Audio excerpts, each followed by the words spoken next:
فرماتی ہیں کہ میں نے نبی صلی اللہ علیہ وآلہ وسلم کو نہیں دیکھا کہ انہوں نے چاشت کی نماز پڑھی ہو۔ آپ حضرات کو پتہ ہونا چاہیے کہ یہ چاشت کی نماز کیا ہے۔ ہم فجر کی نماز ادا کرتے ہیں طلوع آفتاب کے بعد، جب سورج نکل آتا ہے اس کے 20 منٹ بعد جو نوافل ہم ادا کرتے ہیں وہ نوافل اشراق و چاشت کے ہوتے ہیں۔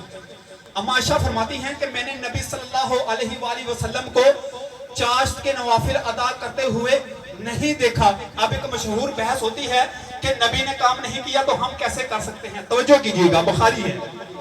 اما عائشہ نے فرما دیا، اگلا جملہ دیکھیے، آپ فرماتی ہیں حالانکہ میں پڑھتی ہوں، میں چاشت کی نماز پڑھتی ہوں، میں نے نبی صلی اللہ علیہ وسلم کو چاشت کی نماز پڑھتے ہوئے نہیں دیکھا لیکن میں پڑھتی ہوں۔ یہ ان کے علم کے مطابق تھا کہ انہوں نے نبی صلی اللہ علیہ وسلم کو چاشت کی نماز پڑھتے ہوئے نہیں دیکھا، لیکن نبی صلی اللہ علیہ وسلم نے چاشت کی نماز پڑھی بھی ہے اور اس کا اجر بھی بتایا ہے، اس کی فضیلت بھی بتائی ہے۔ حضرات محتشم، اگر نبی صلی اللہ علیہ وسلم کے کام نہ کرنے پر کوئی کام ناجائز ہو جائے تو اما عائشہ پہ ہے۔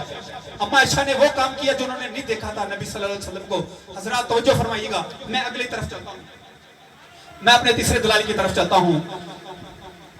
نبی صلی اللہ علیہ وسلم کے دور میں حضرت ابو بکر صدیق رضی اللہ تعالیٰ عنہ کے دور خلافت میں، حضرت عمر فاروق رضی اللہ تعالیٰ عنہ کے دور خلافت میں اور حضرت عثمان غنی رضی اللہ تعالیٰ عنہ کے دور خلافت کے آدھا حصے پہ، جیسے کہ میں بتاتا ہوں، نبی صلی اللہ علیہ وسلم نے 10 سال گزارے مدینہ میں، 10 سال وہ، حضرت ابو بکر صدیق نے 2 سال گزارے اپنے دور خلافت میں، 2 سال وہ، حضرت عمر فاروق رضی اللہ تعالیٰ عنہ نے 10 سال گزارے، ان کا دور خلافت 10 سال کا وہ، اور حضرت عثمان غنی نے 12 سال تقریباً، اور آدھا میں بتا رہا ہوں، آدھا حصہ تقریباً 6 سال۔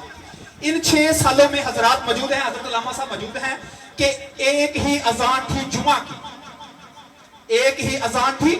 میں بڑے دلائل پہ بات کر رہا ہوں، یہ وہ دلائل ہیں جن کے پہ ہم فخر کرتے ہیں کہ ہم میلاد منا رہے ہیں۔ ایک ہی اذان تھی جمعہ کی، اب تعداد بڑھ گئی، مسلمان بڑھ گئے، بہت مسلمان ہو گئے، ایک پہ اذان پہ گزارا نہیں تھا، لوگوں کو پتہ نہیں چلا تھا، چونکہ وہاں پہ ٹائم نہیں تھا، اس وقت ٹائم کی صورت نہیں تھی، تو ایک اذان پہ صحابہ کو پتہ نہیں ہوتا تھا، تو اکثر جمعہ کی نماز گزر جاتی تھی۔ اب ہوا یوں کہ جب آپ نے یہ محسوس کیا کہ اب ضرورت ہے کہ کچھ الگ کرنے کی، تو حضرت عثمان غنی نے اپنے آدھا دور خلافت کے 6 سال کے بعد یہ حکم نامہ جاری کیا، یہ اعلان جاری کر دیا کہ آج کے بعد جمعہ کی 2 اذانیں ہوں گی۔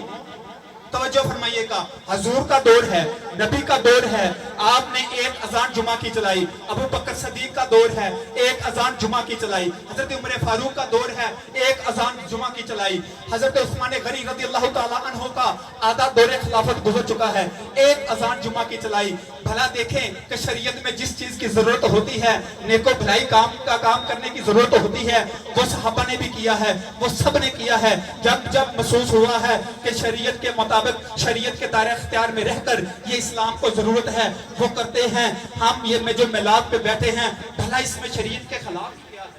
بھلا اس میں شریعت میں ہم کیا خلاف ورزی کر رہے ہیں؟ ہم حضور کے ذکر کر رہے ہیں، ہم اللہ کا ذکر کر رہے ہیں۔ اللہ نے تو اپنے حبیب کا ذکر بہت پہلے بلند کیا، اللہ نے تو اپنے حبیب کا ذکر صحابہ سے پہلے بلند کیا، نبیوں سے پہلے بلند کیا۔ اللہ نے اپنے حبیب کا ذکر زمین و آسمان سے پہلے بلند کیا۔ اللہ نے اپنے حبیب کا ذکر تب بلند کیا جب نہ زمین تھی، نہ آسمان تھا، نہ آدم تھا، نہ حوا تھی، نہ جن تھا، نہ پرند تھا، کوئی کائنات نہیں تھی، کوئی مخلوق نہیں تھی، نہ جن تھے نہ حیوان تھے، کچھ بھی نہ تھا، اللہ تھا، اللہ کا عرش تھا۔ اللہ نے اپنے عرش پر اپنے حبیب کا نام لکھا، تب بھی اللہ نے اپنے حبیب مصطفیٰ احمد مجتبی محمد مصطفیٰ صلی اللہ علیہ وسلم کی شان بیان کی۔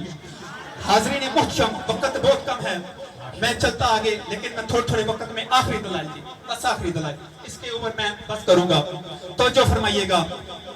یہ مشہور و معروف جو ہمیں باتیں سننے کو ملتی ہیں، اس کو ہی ہم سامنے رکھ کر چلتے ہیں۔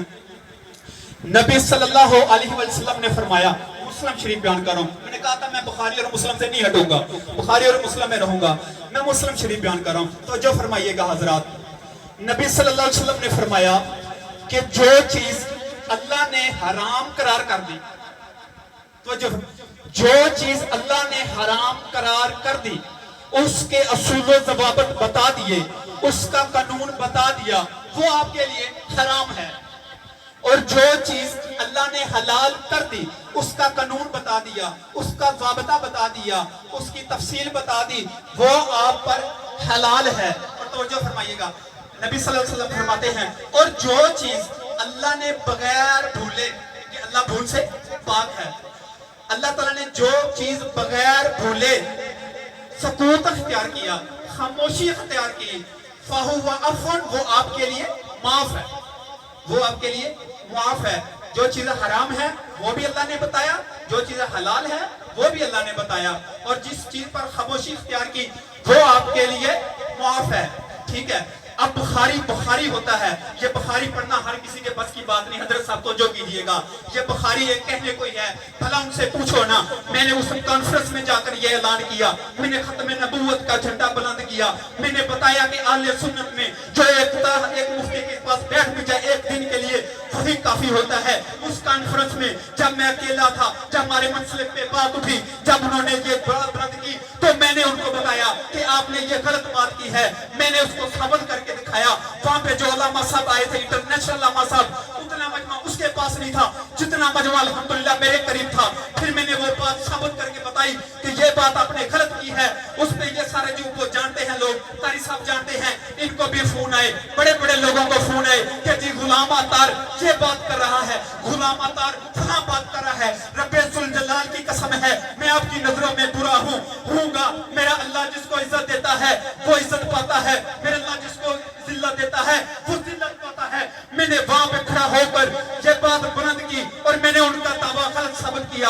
الحمدللہ میں وہاں اکیلا کھڑا تھا۔ بخاری کرتے ہیں، بخاری پہ ڈٹے ہوئے ہیں، ہے کیا بخاری؟ ان کو کیا پتا کہ بخاری کیا ہے؟ ان کو کیا پتا بخاری کتنے سال میں لکھی گئی؟ ان کو کیا پتا بخاری لکھنے میں کتنی دقت دشوار ہوئی، کتنی مشکلات پڑی؟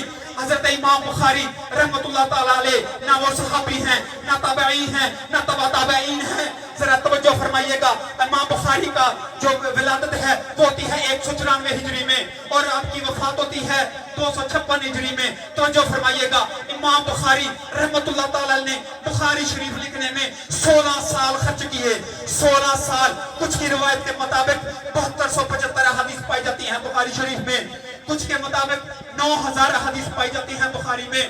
تو جو فرمائیے گا 16 سال میں بخاری کیسے لکھی گئی؟ آپ کے رونگڑے کھڑے ہو جائیں گے۔ تو جو کیجئے گا، امام بخاری فرماتے ہیں کہ 7275 احادیث میں نے ہر حدیث لکھنے سے پہلے غسل کیا، میں نے ہر حدیث لکھنے سے پہلے 2 رکعت نوافل ادا کیے، میں نے ہر حدیث لکھنے سے پہلے استخارہ کیا۔ بھلا ان سے پوچھا جائے حضرت صاحب کہ بتائیں کس صحابی نے حدیث لکھنے سے پہلے غسل کیا، کس صحابی نے حدیث لکھنے سے پہلے 2 رکعت نوافل ادا کیے، کس صحابی نے حدیث لکھنے سے پہلے استخارہ کیا؟ 7275 مرتبہ نام لینا سوکھا ہے، نام آسان لیا جاتا ہے۔ 7275 مرتبہ غسل بھی کیا، 2 رکعت نوافل بھی ادا کیا اور استخارہ بھی کیا، پھر بخاری لکھیں گے۔ جزاک اللہ واسلم۔ ماشاءاللہ، کیا ماشاءاللہ، نعرہ تکبیر۔